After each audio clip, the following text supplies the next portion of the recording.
Guys, देशद्रोह पर कानून को खत्म करने का आह्वान करते हुए ऑनरेबल सुप्रीम कोर्ट के पूर्व न्यायाधीश रोहिंटन नरीमन ने देशद्रोह के लिए सरकार के आलोचकों को बुक करने पर चिंता व्यक्त करी है। मतलब इन्होंने ये चीज कहा है, ये चिंता व्यक्त करी है कि जनरली हम लोग देखते हैं कि जो भी लोग सरकार जो है,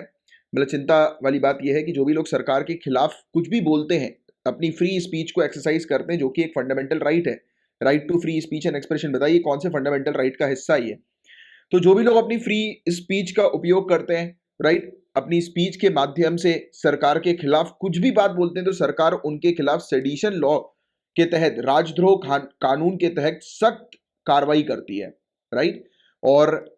जो हमारे ऑनरेबल सुप्रीम कोर्ट के फॉर्मर जज जो है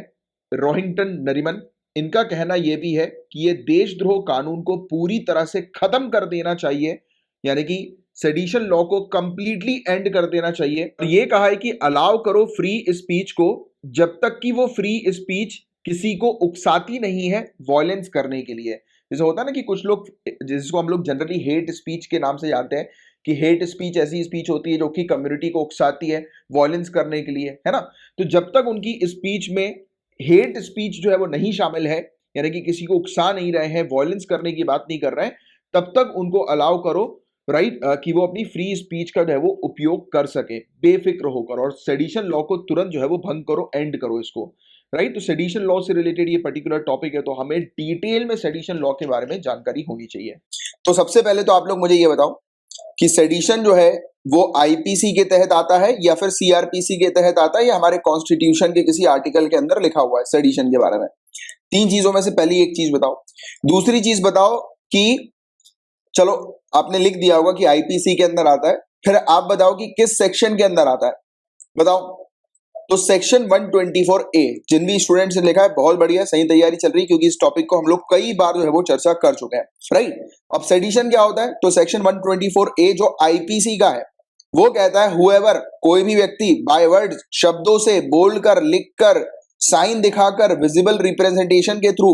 राइट, और या किसी भी वजह से अगर कुछ अटेम्प्ट करता है या करता है, राइट, हेटेड या फिर कंटेम्प्ट यानी कि तौहीन करता है सरकार की, या फिर अटेम्प्ट करता है किसी भी प्रकार का, मतलब कि जैसे कि किसी भी दूसरे लोग जो है ना उसको उत्तेजित करने के लिए कि लोग बात जो है वो शामिल हो सरकार के खिलाफ, तो सरकार जो है वो क्या कर सकती है, इस कानून के थ्रू सामने वाले व्यक्ति को इम्प्रिजमेंट फॉर लाइफ की सजा दे सकती है, राइट राइट, यानी कि आजीवन कारावास की सजा दे सकती है, और इवन फाइन भी इंपोज कर सकती है, और साथ ही साथ इम्प्रिजमेंट 3 सालों तक तो रहेगा ही रहेगा,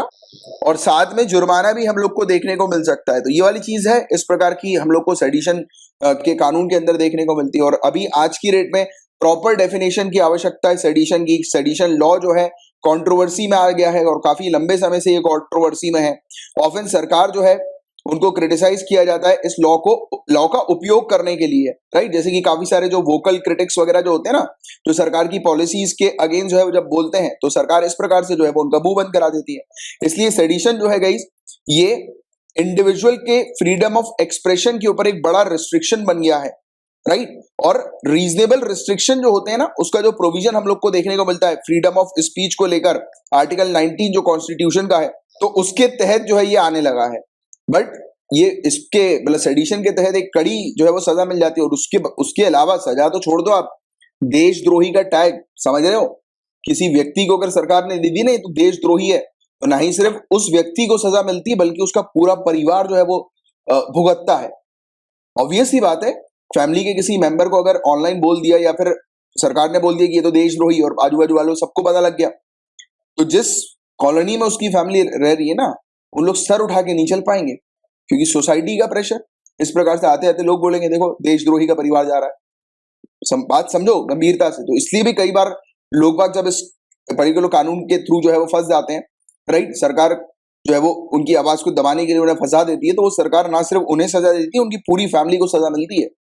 राइट। तो इस चीज पर भी आपको गंभीरता से विचार करना है और आपके मेंस में लिखना है ये सब चीजें। इस कानून को औपनिवेशक ब्रिटिश शासकों द्वारा, राइट, जो कॉलोनियल ब्रिटिश रूलर्स जो थे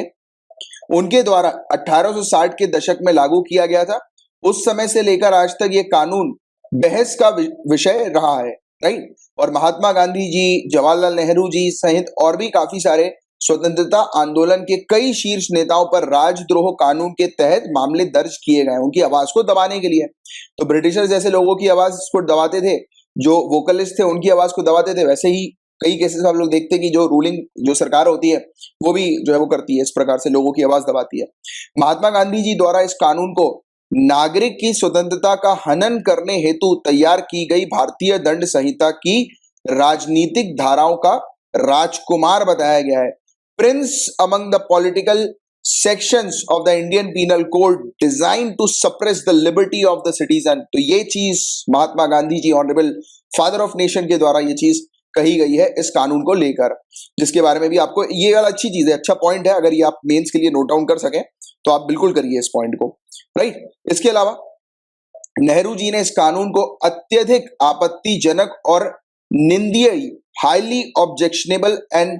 ऑब्नॉक्शियस बताते हुए कहा है कि हमारे द्वारा पारित किसी भी कानूनों प्रावधानों में से इसे कोई जगह नहीं दी जानी चाहिए। उन्होंने क्लियर बोला था कि should have no place in any body of laws that we might pass। हम जो भी कानून बनाएंगे उस कानून के अंदर ये सेडिशन का कानून नहीं आना चाहिए, राइट। और जितनी जल्दी हम इससे छुटकारा पालें उतना अच्छा है। The sooner we get rid of it the better. तो देखो, इसके अलावा इस संदर्भ में ऑनरेबल सुप्रीम कोर्ट के क्या फैसले, क्या जजमेंट्स हम लोग को देखने को मिले। तो केदारनाथ सिंह वर्सेस बिहार राज्य का जो मामला था 1962 का, तो आईपीसी की धारा 124A के तहत अपराधों से संबंधित मामले की सुनवाई के दौरान उच्चतम न्यायालय की 5 न्यायाधीशों की संवैधानिक पीठ जो थी, मतलब कि 5 जज की ऑनरेबल सुप्रीम कोर्ट की कॉन्स्टिट्यूशनल बेंच जो हमें देखने को मिली थी, उन्होंने केदारनाथ सिंह वर्सेस बिहार राज्य मामले 1962 में कुछ मार्गदर्शक सिद्धांत निर्धारित किए थे, कुछ गाइडलाइन मतलब गाइडिंग प्रिंसिपल जो है वो मेंशन किए थे, राइट। तो अदालत ने फैसला सुनाया था कि सरकार के कार्यों की चाहे कितनी भी कड़े शब्दों में नापसंदगी व्यक्त की जाए, राइट, यदि उसकी वजह से हिंसक कृत्यों द्वारा सार्वजनिक व्यवस्था भंग नहीं होती है तो उसे दंडनीय नहीं माना जाएगा। क्लियर बोला था ऑनरेबल सुप्रीम कोर्ट ने कि वो अगर, यानी कि कोई भी व्यक्ति अगर किसी प्रकार से सरकार के एक्शंस जो है उसकी आलोचना कर रहा है, मतलब व्यक्त कर रहा है कि सरकार जो है वो कितनी खराब पॉलिसी बना रही है, तो वर्ड्स के थ्रू जो है वो एक्सप्रेस कर रहा है, भले ही कितने भी स्ट्रॉन्ग वर्ड्स हो चाहे, बट उससे अगर किसी भी प्रकार से पब्लिक ऑर्डर जो है वो खराब नहीं होता, पब्लिक डिसऑर्डर नहीं होता है, राइट, मतलब एक्ट ऑफ वायलेंस नहीं होता, तो फिर वो पीनलाइज नहीं होगा, मतलब कि उसके खिलाफ जो है वो कार्रवाई नहीं होगी, उस व्यक्ति के खिलाफ सेडिशन के चार्जेस नहीं लगाए जाएंगे। इसके अलावा एक और मामला था 1995 का, बलवंत सिंह वर्सेस पंजाब राज्य का मामला। इस मामले में ऑनरेबल सुप्रीम कोर्ट ने क्लियरली स्पष्ट किया कि केवल नारे लगाना इस मामले में, जैसे कि खालिस्तान जिंदाबाद द्रोह नहीं है, मतलब कि खालिस्तान जिंदाबाद अगर कोई नारे लगा रहा है सिर्फ, तो उसका मतलब है कि सामने वाला व्यक्ति जो है वो देशद्रोह नहीं है। जाहिर है देशद्रोह कानून को गलत तरीके से समझा जा रहा है और असहमति को दबाने के लिए इसका दुरुपयोग किया जा रहा है, राइट। तो एविडेंटली सेडिशन लॉ जो है ये दोनों ही मिसअंडरस्टूड भी किया जा रहा है और मिसयूज भी किया जा रहा है, राइट। मतलब इसका दुरुपयोग किया जा रहा है असहमति को दबाने के लिए, मजल करने के लिए डिसेंट को, कि सामने वाले मतलब सरकार की कोई आलोचना ना करे।